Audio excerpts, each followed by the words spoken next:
ہر چیز دوائی سے ٹھیک نہیں ہوتی ہے اور ہمیں ہر چیز دوائی سے بھی ٹھیک کرنی نہیں چاہیے.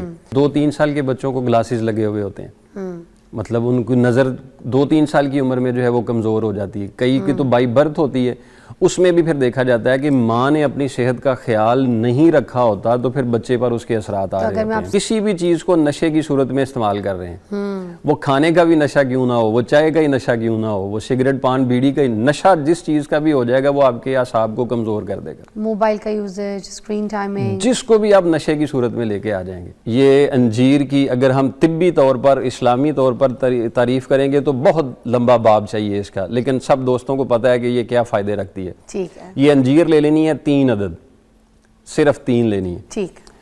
اور یہ ایک چیز ہے, یہ میں نے تھوڑی محنت کی ہے اس پہ اور یہ میں نکال کے لایا ہوں, آپ کو دکھاتا ہوں. یہ آپ توڑ کے اخروٹ لے کر آئے جو کہ دماغ کی شکل کا ہے. جی, پورا ثابت. واہ, یہ بالکل ہے دماغ. مطلب دماغ مضبوط کرنا ہے تو دماغ کھاؤ, لیکن یہ والا دماغ کھاؤ, اگلے کا نہ کھاؤ. ہاں جی, یہ والا دماغ کھائیں تو اس سے فائدہ ہوگا.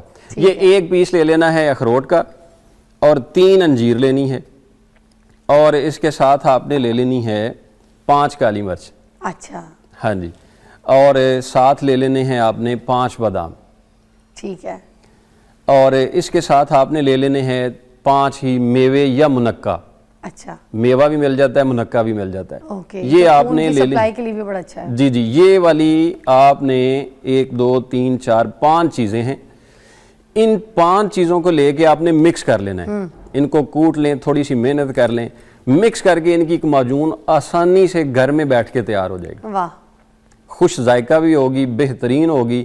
اگر بچوں کے لیے اور لذیذ کرنا چاہتے ہیں تو اس میں تھوڑا سا شہد ڈال دیں. جتنی یہ بنے اس کا آدھا چمچ 1 چمچ اس میں شہد ڈال دیں اور یہ اپنے پاس محفوظ رکھیں. جو جس طرح کے دفتر کے کام کرنے والا بندہ ہے, صبح خالی پیٹ آدھا چمچ لے لے اور رات کو سوتے وقت جو ہے وہ آدھا چمچ لے لے. انشاءاللہ اللہ کے فضل سے جو ہے وہ دماغی طور پر وہ بہت زیادہ مضبوط ہو جائے گا. جسم ہے قدرت نے بنایا, یہ بہت سارے نظام کے تابع ہے.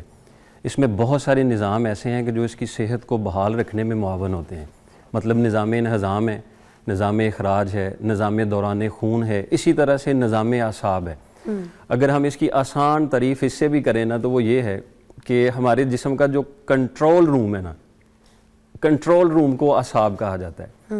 ہمارے جتنے جسم کے نظام ہیں ان سب کو اگر کوئی کنٹرول کر رہا ہے نا تو وہ ہمارے جسم کے اعصاب کر رہے ہوتے ہیں. اچھا, وہ دماغی اعصاب بھی ہیں, وہ ریڑھ کی ہڈی کے اعصاب بھی ہوتے ہیں, وہ پیٹ کے اعصاب بھی ہوتے ہیں, وہ چیسٹ کے اعصاب بھی ہوتے ہیں. یعنی یہ سب کے سب جو ہے نا کسی سگنل کے انتظار میں ہوتے ہیں کہ کہاں پہ کیا مسئلہ ہے, کس کو کتنی چیز چاہیے, کس کو کتنی خوراک چاہیے, کس کو کس حد تک جو ہے وہ ورکنگ کرنی ہے.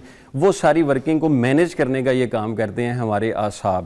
اس لیے پھر بہت ساری بیماریوں کے ساتھ ساتھ کبھی ایسا ہوتا ہے کہ بیماری کوئی ہوتی ہے لیکن اس کی علامت نہیں ہوتی ہے, تو پھر ہمیں یہ دیکھنا پڑتا ہے کہ کہیں کوئی پٹھوں میں کوئی مسئلہ تو نہیں آ گیا ہوا ہے, تو اس کی وجہ سے یہ پرابلم شو ہو رہی ہوتی ہے. پھر کن وجوہات کی وجہ سے یہ بیماری ہوتی ہے, پٹھوں کا مسئلہ؟ ہاں جی, پٹھوں کی کمزوری عمر کے بڑھنے کے ساتھ ساتھ جیسے جیسے جسم کی دوسری چیزیں بڑھتی ہیں, جیسے ہڈیاں مضبوط ہوتی ہیں, گوشت مضبوط ہوتا ہے, دماغی سوچ مضبوط ہوتی ہے, ایسے ہی جسم کے اعصاب بھی مضبوط ہونے ہوتے ہیں. مطلب 11 12 13 14 سال کی عمر میں. لیکن اگر اس عمر میں ہی ہم ان اعصاب پر ان کی ضرورت سے زائد بوجھ ڈال دیتے ہیں, میں آسانی سے صرف سمجھا دوں گا کہ ہماری آنکھ کا ایک وقت تک دیکھنا ہے, مطلب اگر ہم اس کی حد سے زیادہ اس کو جو ہے وہ لگانا شروع کر دیں. اچھا ٹھیک ہے. اصل میں نا اعصابی کمزوری ہو یا جسم کا کوئی بھی نظام ہو, جب ہم جسم پر اس کی ضرورت سے زائد بوجھ ڈالیں گے نا تو وہاں سے بیماری شروع ہو جاتی ہے. انسانی جسم کے جتنے اعضاء جس حد تک وہ موجود ہیں اور ان کا وہ کام ہے, اگر ہم اس سے زائد ان سے کام لینا شروع کریں گے تو پھر وہ آہستہ آہستہ اپنی حیثیت سے کم ہو جاتے ہیں اور کمزور ہونا شروع ہو جاتے ہیں. تو یہ جو سٹریس ہے اور یہ جو کیا کہتے ہیں بے چینی ہے, یہ بھی اعصاب کو کمزور کرنے میں کام کرتی ہے؟ دیکھیں, کبھی ایسا ہوتا ہے سٹریس اور بے چینی غیر اختیاری ہوتی ہے, مریض کے اختیار میں نہیں ہے, تو اس کا مطلب یہ ہے کہ اس کے اعصاب اتنے مضبوط نہیں ہیں. آپ نے ایک جملہ سنا ہوگا, فلانا بڑے مضبوط اعصاب کا بندہ ہے. یہ اس کو کہا جاتا ہے کہ جو ہر چیز کو برداشت کرنے کی سکت رکھتا ہے. مطلب وہ غمی, خوشی, کسی کا رویہ, کسی کا دباؤ وہ برداشت کر سکتا ہے. مطلب اس کے اعصاب اتنے مضبوط ہوتے ہیں کہ نہ اس کا دل دباؤ میں آتا ہے، نہ اس کا دماغ دباؤ میں آتا ہے، نہ اس کا جسم دباؤ میں آتا ہے. تو یہ مضبوط اعصاب کی نشانی ہوتی ہے کہ آپ چیزیں برداشت کرنا شروع ہو جاتے ہیں. لیکن اگر آپ سے برداشت نہیں ہو رہی ہیں تو آپ کے اعصاب کمزور ہو رہے ہوتے ہیں. میں عرض کر رہا تھا کہ جیسے جیسے عمر بڑھتی ہے، مطلب 11 سال سے لے کے آپ 18 سال کے نوجوان کے اندر دیکھ لیں تو اس کی دماغی سکت، اس کے دیکھنے کی، اس کے سونے کی، اس کے اٹھنے کی، اس کے جاگنے کی، اس کے کھانے کی جو سکت ہوتی ہے نا، وہ ایک غیر اختیاری اس کے ساتھ ہوتی ہے. وہ سمجھتا ہے میں سارا کچھ کر سکتا ہوں.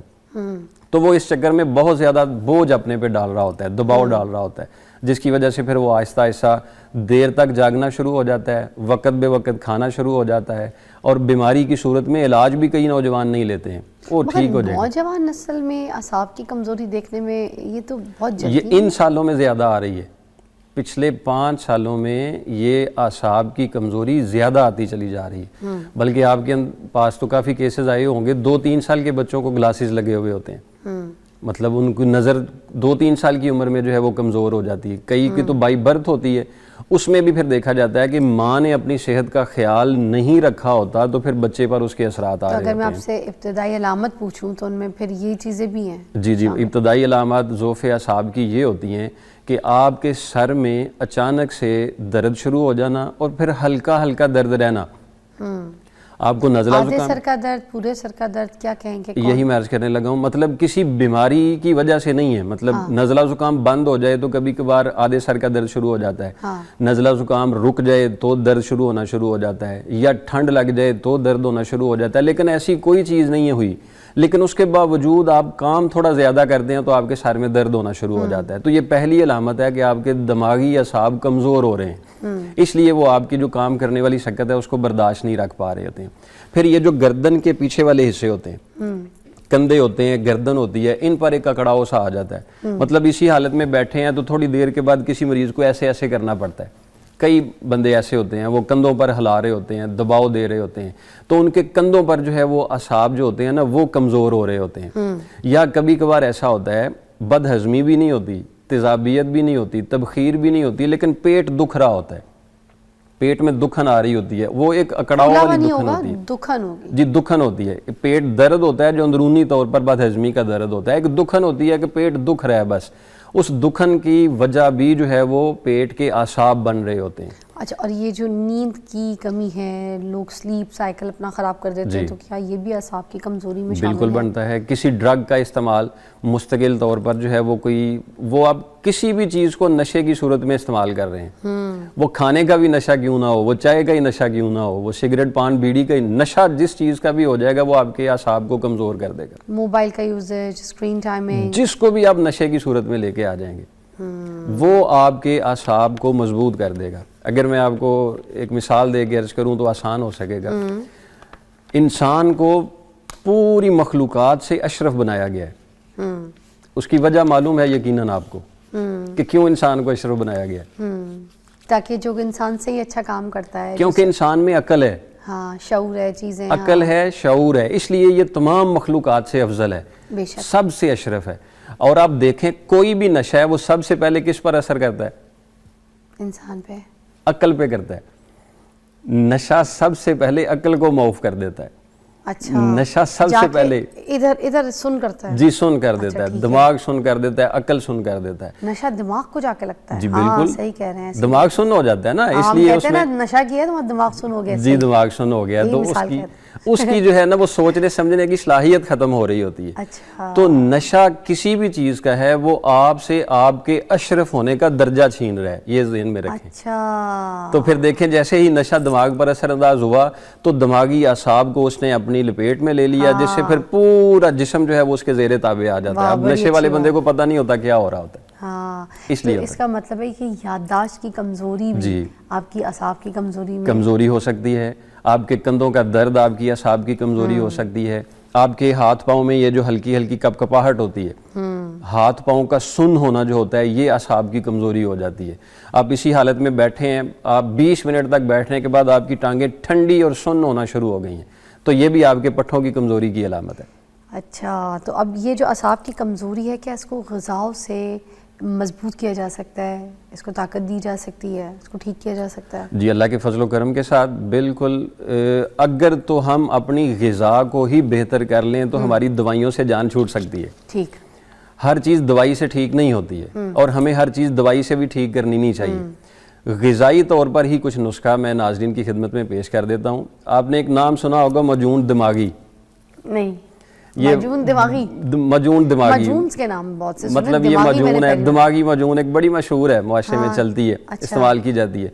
ہم آج معجون دماغی بنانے کا طریقہ بتا دیتے ہیں. واہ. آسانی سے گھر میں بیٹھ کے آپ معجون دماغی تیار کریں اور ہر چھوٹی بڑی ایج والا عمر کا بندہ استعمال کرے. اللہ کے فضل سے دماغی تھکن، بوجھ، دباؤ، سٹریس، پریشانی، کام کا بوجھ جو ہو رہا ہوتا ہے یہ اس کو ختم کرنے میں معاون ثابت ہوگی انشاءاللہ اللہ کے فضل و کرم کے ساتھ. یہ آسان سی چیزیں ہیں. یہ انجیر ہے. ٹھیک ہے. یہ انجیر کی اگر ہم طبی طور پر، اسلامی طور پر تعریف کریں گے تو بہت لمبا باب چاہیے اس کا، لیکن سب دوستوں کو پتہ ہے کہ یہ کیا فائدے رکھتی ہے. ٹھیک ہے. یہ انجیر لے لینی ہے 3 عدد، صرف 3 لینی ہے. ٹھیک. اور یہ ایک چیز ہے، یہ میں نے تھوڑی محنت کی ہے اس پہ اور یہ میں نکال کے لایا ہوں، آپ کو دکھاتا ہوں. یہ آپ توڑ کے اخروٹ لے کر آئے جو کہ دماغ کی شکل کا ہے. جی پورا ثابت. واہ. یہ بالکل ہے دماغ. مطلب دماغ مضبوط کرنا ہے تو دماغ کھاؤ، لیکن یہ والا دماغ کھاؤ، اگلے کا نہ کھاؤ. ہاں جی، یہ والا دماغ کھائیں تو اس سے فائدہ ہوگا. یہ ایک پیس لے لینا ہے اخروٹ کا اور 3 انجیر لینی ہے اور اس کے ساتھ آپ نے لے لینی ہے 5 کالی مرچ. اچھا. ہاں جی. اور ساتھ لے لینے ہیں آپ نے 5 بادام. ٹھیک ہے. اور اس کے ساتھ آپ نے لے لینے ہیں 5 ہی میوے یا منقع. اچھا. میوہ بھی مل جاتا ہے، منقع بھی مل جاتا ہے. اوکے. یہ آپ نے لے سپلائی کے لیے بھی بڑا اچھا ہے. جی جی. یہ والی آپ نے 1 2 3 4 5 چیزیں ہیں. ان 5 چیزوں کو لے کے آپ نے مکس کر لینا ہے. ان کو کوٹ لیں، تھوڑی سی محنت کر لیں، مکس کر کے ان کی ایک معجون آسانی سے گھر میں بیٹھ کے تیار ہو جائے گا. واہ. خوش ذائقہ بھی ہوگی، بہترین ہوگی. اگر بچوں کے لیے اور لذیذ کرنا چاہتے ہیں تو اس میں تھوڑا سا شہد ڈال دیں. جتنی یہ بنے اس کا آدھا چمچ 1 چمچ اس میں شہد ڈال دیں اور یہ اپنے پاس محفوظ رکھیں. جو جس طرح کے دفتر کے کام کرنے والا بندہ ہے صبح خالی پیٹ آدھا چمچ لے لے اور رات کو سوتے وقت جو ہے وہ آدھا چمچ لے لے. انشاءاللہ اللہ کے فضل سے جو ہے وہ دماغی طور پر وہ بہت زیادہ مضبوط ہو جائے گا. تھینک یو سو مچ حکیم مزمل صاحب نے زبردست نسخہ دیا ہے اور اپنا بہت خیال رکھیے گا. یہ چیزیں استعمال کیجیے، آپ کے دماغی اعصاب کو جو ہے نا مضبوط کیجیے. بہت کمزور ہیں اس لیے تو ہم یہ چولے مارتے پھرتے ہیں، پتہ نہیں کیا کیا حرکتیں کرتے پھرتے ہیں. دماغ کو تیز کریں، دماغ کو مضبوط کریں. اللہ حافظ.